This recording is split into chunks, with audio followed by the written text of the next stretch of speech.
नमस्कार, राज की बात में आपका स्वागत है। राजनीति में टाइमिंग का बड़ा मायने होता है। किस समय कौन सा स्ट्रोक मारा जाए, इसी से पता चलता है कि आप कितने राजनीति में गहरी पैठ रखते हो, आपका आगे का कैरियर कैसा चलेगा और आप पार्टी को मैनेज कितना बेहतर तरीके से करते हो। चुनाव एक क्षेत्र में जीतना और पूरे देश के अंदर जीतना, एक राज्य के अंदर जीतना, सब में अंतर होता है। मैनेजमेंट पार्टी के लेवल पर करना, अपने कैंपेन के लिए करना, ये भी अलग अलग तरीके होते हैं। और इसमें राहुल गांधी विपक्ष पूरी तरीके से फंसा हुआ है। भारतीय जनता पार्टी के ऊपर आरोप तो कांग्रेस वाले लगा रहे हैं। राहुल गांधी अलग अलग मंचों पर जाकर कहते हैं, हम तो गरीब पार्टी हैं, हमारे पास अब पैसे नहीं हैं। भारतीय जनता पार्टी तो अमीर पार्टी है। चुनावों में करोड़ों करोड़ रुपया खर्च होता है, 500 करोड़ रुपए खर्च होते हैं। फंडिंग कांग्रेस को आ नहीं रही और भारतीय जनता पार्टी को 1000 करोड़ की फंडिंग आती है। सब कंट्रीब्यूट कर रहे हैं, भारतीय जनता पार्टी को दे रहे हैं। तो फिर ये लेवल प्लेइंग फील्ड रहा कहां? ये कांग्रेस कहती है, लेकिन दूसरी तरफ वही राहुल गांधी का कंट्राडिक्शन दिखता है जब वो कहते हैं कांग्रेस तो गरीब हो गई है, लेकिन कांग्रेस के कुछ बड़े नेता बड़े अमीर हैं और उसमें राहुल गांधी खुद हैं। राहुल गांधी का पूरा परिवार, ये सोनिया गांधी, इनकी प्रॉपर्टी के बारे में जानकारी नहीं है, लेकिन अनुमान जरूर है, क्योंकि जिस विदेशी मैगजीन, पत्रिकाओं, अखबारों, वेब पोर्टल का जिक्र ये करते हैं, एजेंसियों की रिपोर्ट देखते हैं, वही जो अखबार और वेब पोर्टल है उसने सोनिया गांधी को दुनिया के सबसे पावरफुल, सबसे अमीर महिलाओं की श्रेणी में रखा था। ये बिजनेस वोमेन नहीं है, लेकिन फिर भी अरबों की संपत्ति के मालिक, इनकी तुलना महारानी एलिजाबेथ से की जा रही थी। लेकिन ये राहुल गांधी बोल रहे हैं कि नहीं नहीं, कांग्रेस गरीब पार्टी हो गई है, इसीलिए चुनाव में इफेक्टिव तरीके से परिणाम नहीं ला पाती है। लेकिन कारण ये पैसा नहीं है। अगर पैसा से पार्टी चुनाव जीत पाती तो पार्टी बनाने वाले अडानी, अंबानी, टाटा, बिड़ला, डालमिया होते और ये लोग पार्टियां बनाते और अरबों रुपया खर्च करके चुनाव जीतते और ये प्रधानमंत्री बन जाते। इसके लिए एक मैनेजमेंट चाहिए और इसके लिए आपका कमिटमेंट चाहिए। कमिटमेंट के साथ देश के लिए आपकी सोच और लोगों का उस सोच के ऊपर भरोसा। जब ये दरक रहा है तो राहुल गांधी भी दरक रहे, कांग्रेस दरक रही है और साथ ही विपक्ष में इस बात के लिए खलबली मची है कि अब मोदी से अप्रोच करो। कौन कौन सी पार्टियां, ये कितनी पार्टियां हैं जो अपने पार्टी को बचाने के लिए, कितने नेता हैं जो अपने आप को, अपने कैरियर को बचाने के लिए आजकल छटपटा रहे हैं किस दिशा में जाएं। 23 सांसद बड़े नेता ऐसे हैं विपक्ष में बैठे हुए जो अब मोदी की पार्टी में शामिल हैं। मोदी पार्टी मतलब डायरेक्ट बीजेपी में शामिल हो या ना हो, लेकिन मोदी के एजेंडे, मोदी के मुद्दे, मोदी को सपोर्ट कर रहे हैं और धीरे धीरे ये करके भारतीय जनता पार्टी में शामिल भी हो रहे हैं। ये कांग्रेस के भी एक दो नहीं, कई ऐसे नेता हैं जैसे शशि थरूर जो बार बार चैलेंज करते हैं राहुल गांधी के एजेंडे को और प्रधानमंत्री मोदी के कूटनीति, विदेश नीति सारी सराहना करते हैं, चाहे ऑपरेशन सिंदूर के दौरान हो या इजराइल ईरान वार के दौरान हो या फिर गैस तेल के खेल में मोदी की डिप्लोमेसी की बात हो। हर जगह पर यह बताते हैं कि अमेरिका और भारत के बीच के संबंध को लेकर भी मोदी की जो रणनीति रही, चुप रहने वाली, वो ट्रंप से ऊपर की रही। ट्रंप पूरी दुनिया में हंसी का पात्र बनता रहा और मोदी का कद बढ़ता रहा। ये सारे विपक्ष में बैठे नेता बता रहे हैं। कांग्रेस के कई बड़े नेता ऐसे हैं, मुकुल वासनिक से लेकर मनीष तिवारी तक, आनंद शर्मा से लेकर ओल्ड ब्रिगेड के एक दो नहीं, दर्जनों ऐसे नेता हैं जो धीरे धीरे उस राहुल गांधी के एजेंडे से बाहर आ रहे हैं।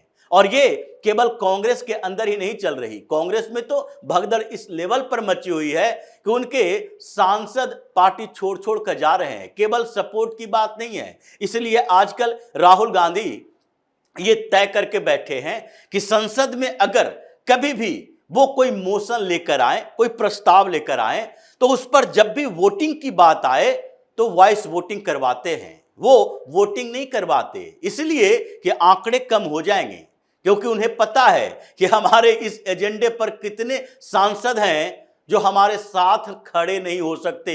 व्हिप जारी करेंगे फिर क्या करेंगे, उनको बाहर नहीं निकाल सकते, पार्टी से हटा नहीं सकते, क्योंकि वो तो इंतजार कर रहे हैं, हटाओगे तो तुम्हें टारगेट करेगा और फिर बीजेपी में शामिल होगा। लेकिन अगर ऐसा नहीं करोगे फिर भी एक एक करके तो जाएगा। जैसे वारदोलोई कांग्रेस छोड़कर चले गए, उसके बाद उन्होंने ये शशि थरूर को एक रास्ता दिखाया और थोड़ा सा शशि थरूर को ह्यूमिलिएशन भी महसूस हो रहा है। ऐसे ही नहीं, वो सीधे सपोर्ट में आ रहे हैं, वो बदला ले रहे हैं राहुल गांधी से, क्योंकि वारदोलोई ने दिखा दिया कि एक आप हो जो छोटे मोटे नहीं बड़े ह्यूमिलिएशन का सामना करते हुए अभी भी उसी सो कॉल्ड सेकुलर गैंग का हिस्सा बने हो, जिसमें Rahul Gandhi anti national agenda पर काम कर रहा है और आगे बढ़ा रहा है। लेकिन अब शशि थरूर को लगने लगा कि अब तो पाला बदलने का समय आ गया। मनीष तिवारी, जिसे पंजाब के चुनाव में स्टार प्रचारक तक नहीं बनाया गया, जो मीडिया में बैठकर राहुल गांधी की सीधे आलोचना करते नजर आए और कांग्रेस में ये चलता रहा, चलो एक जिताऊ कैंडिडेट तो हमारे पास है, इसे बाहर क्यों करें, कम से कम टिकट ही दे देते हैं। पंजाब के चुनाव में मनीष तिवारी की कोई भूमिका नहीं, संसद के अंदर कोई भूमिका नहीं, कभी भी ये प्राइवेट बिल लेकर आते हैं, बीच में इंजेक्शन लगाते हैं, किसी तरीके से वो अपनी बात रखने के लिए 0 आवर का उपयोग करते हैं। क्वेश्चन आवर के समय कभी कभी वो सामने आते दिखाई पड़ते हैं, कांग्रेस की किसी मीटिंग में भी उनको बुलाया नहीं जाता, ऐसा दिखाई पड़ रहा है। और ब्रिगेड के कुछ नेता छोड़कर चले गए और आज भी जाने की तैयारी कर रहे हैं। कुछ नए सांसद, जो कि लगता है जिसे कि राहुल गांधी अपने इर्द गिर्द के 5-6 सांसदों के अलावा किसी से सदन के अंदर भी ढंग से बातचीत नहीं करते, उन्होंने केवल अपना गुट बना लिया है, तो फिर इस पार्टी के साथ ऐसे कोऑर्डिनेशन कैसे होगा।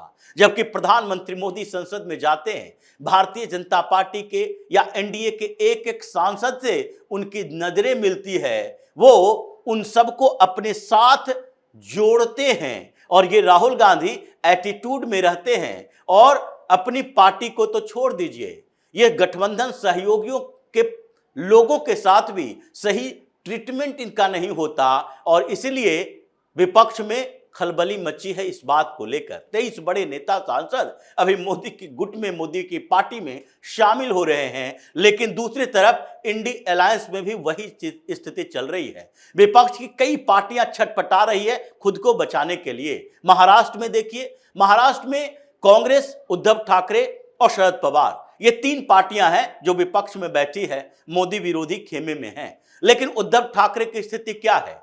अभी 3 दिन से लगातार चल रहा है, उद्धव ठाकरे की पार्टी फिर से टूटेगी। ये इसलिए टूटेगी क्योंकि उद्धव ठाकरे की पार्टी के नेताओं को लगता है कि इन्होंने गठबंधन तो अलग किया, लेकिन जिस तरीके से विचारधारा बदली है, ये तो अब पटनायक या फिर बीआरएस के केसी राव से भी अलग हो गए हैं। वो लोग तो कम से कम मुद्दा आधारित समर्थन भी करते हैं। यह हमारा मुद्दा था वक्फ बोर्ड संशोधन बिल, लेकिन आपने उसका भी विरोध कर दिया, जबकि हमारा आधार ही यही है और आगे भी ऐसे मामले आएंगे। महाराष्ट्र में यूसीसी लाया जा रहा है, क्या उद्धव ठाकरे विपक्ष में बैठे हुए उसका विरोध करेंगे? ड्राफ्ट आ चुका है, इसीलिए उनकी पार्टी में फिर से विद्रोह चल रहा है। 9 सांसद में से 7 सांसद की मीटिंग चल रही है। एकनाथ शिंदे दिल्ली में मीटिंग कर रहे हैं, बीजेपी के साथ बैठक हो रही है कि क्या किया जाना चाहिए। एंटी डिफेक्शन कानून को देखा जा रहा है, परखा जा रहा है कि अगर 1-2 इधर से उधर हुआ तो 6 तो मिनिमम चाहिए लोकसभा में 2/3 के लिए, तो ऐसी स्थिति में 6 तो मिनिमम चाहिए। राज्यसभा के भी कुछ सांसद हैं। जो स्थितियां पैदा हुई उसी तरह के शरद पवार की पार्टी में भी है। शरद पवार ये अंतिम कार्यकाल के लिए राज्यसभा में तो चले गए, लेकिन यह एहसान भारतीय जनता पार्टी का है। इसलिए सुप्रिया सुले भी बार बार कह रही है, मर्जर प्लान जो चल रहा था उसको आगे बढ़ाना चाहिए। शरद पवार अपने ईगो में न रहें, ये ज्यादा इंतजार करेंगे तो पार्टी और कमजोर बिखरी हुई हो जाएगी और फिर हम संभाल नहीं पाएंगे। और उसी तरीके से नवीन पटनायक जो इतने सालों तक मोदी के सपोर्ट में रहे, उनको भी लगने लगा है कि राज्यसभा चुनाव हमने देख लिया, हम विरोध करते हैं और विरोध करते करते हमारी पार्टी ही टूटती जाती है। 12 विधायक अब तक उनके पाला बदल चुके हैं और 2 राज्यसभा सांसद पलट चुके हैं, भारतीय जनता पार्टी से रीनॉमिनेट हो चुके हैं। आगे और इसकी संख्या बढ़ेगी। ना आप राज्यसभा में रहोगे, ना लोकसभा में रहोगे और विधानसभा में आपकी स्थिति कमजोर होती जा रही है। तो ऐसे में उनको लगता है कि पहले वाली स्थिति अच्छी थी। ये राहुल गांधी के साथ राज्यसभा चुनाव में भी हम क्यों किसी तरह का गठबंधन करने की कोशिश करें, इससे तो हमारी पार्टी ही कमजोर हो रही है, खत्म हो रही है। पहले ठीक ठाक स्थिति थी, हम मुद्दा आधारित बीजेपी को समर्थन देते थे, मोदी को समर्थन देते थे और उड़ीसा में हमारी पार्टी ठीक ठाक मजबूत स्थिति में रहती थी। वाईएसआरसीपी वो भी ऐसी ही स्थिति में है। जगन मोहन रेड्डी को लग रहा है कि नहीं, हमें अपना समर्थन देते रहना चाहिए। बीच में जो कुछ स्थितियां पैदा हुई और उनको लगने लगा सरकार में तो बीजेपी भी आंध्र प्रदेश में है, तो हम क्यों संसद के अंदर उनको सपोर्ट करें मुद्दा आधारित। उनको भी अब लगने लगा नहीं, इससे फायदा नहीं है। उनके 3 राज्यसभा सांसदों ने इस्तीफा दिया, 2 टीडीपी में चले गए, 1 भारतीय जनता पार्टी में चले गए।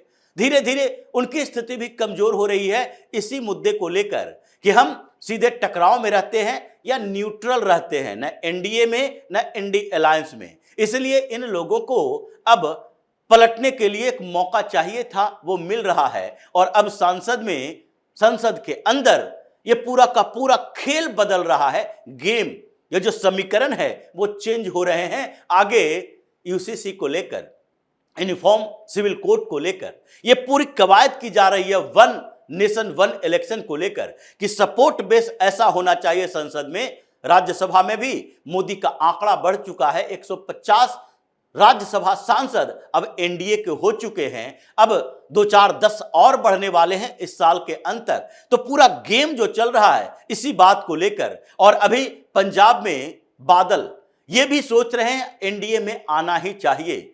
गठबंधन किए बिना भारतीय जनता पार्टी से हम सरवाइव पंजाब के अंदर नहीं कर पाएंगे। हम एक ज्वाइंट फोर्स रहे हैं और वही ज्वाइंट फोर्स आगे हमारे लिए अनुकूल परिस्थितियां पैदा कर सकती है।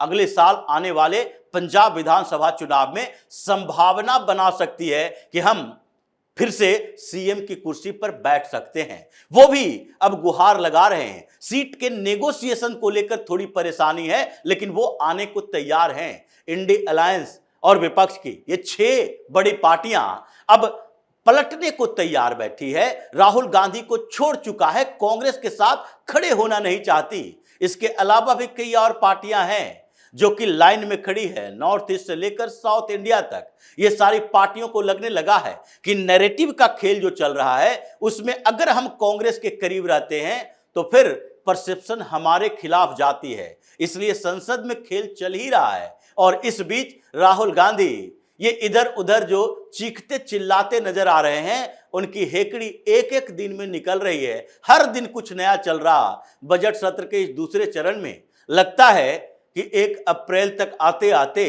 संसद के दोनों सदनों में समीकरण ऐसे बदल जाएंगे कि कांग्रेस अब ये कह नहीं पाएगी। राहुल गांधी ये 99 जो कहते थे वो 98 पर तो आ चुके हैं। हो सकता है कि ये 80 पर भी आ जाए इसी पूरे कार्यकाल के दौरान, यानी 2029 के चुनाव से पहले जो स्थितियां कांग्रेस के लिए उत्पन्न हो रही है। इसलिए ये बाहर में जो अराजकता वाला माहौल तैयार करने की कोशिश कर रहे हैं, उस अराजकता वाले माहौल तैयार करने की कोशिश में संसद के अंदर आंकड़े घट रहे हैं और इनके अपने नेता ही अब धीरे धीरे इनका साथ छोड़कर बाहर जा रहे हैं। तो इसी तरह की खबरों के साथ फिर से हाजिर होंगे। तब तक के लिए बने रहिए हमारे साथ और देते रहिए हमें सहयोग, ताकि इसी तरह की खबर हम आपके लाते रहें। धन्यवाद।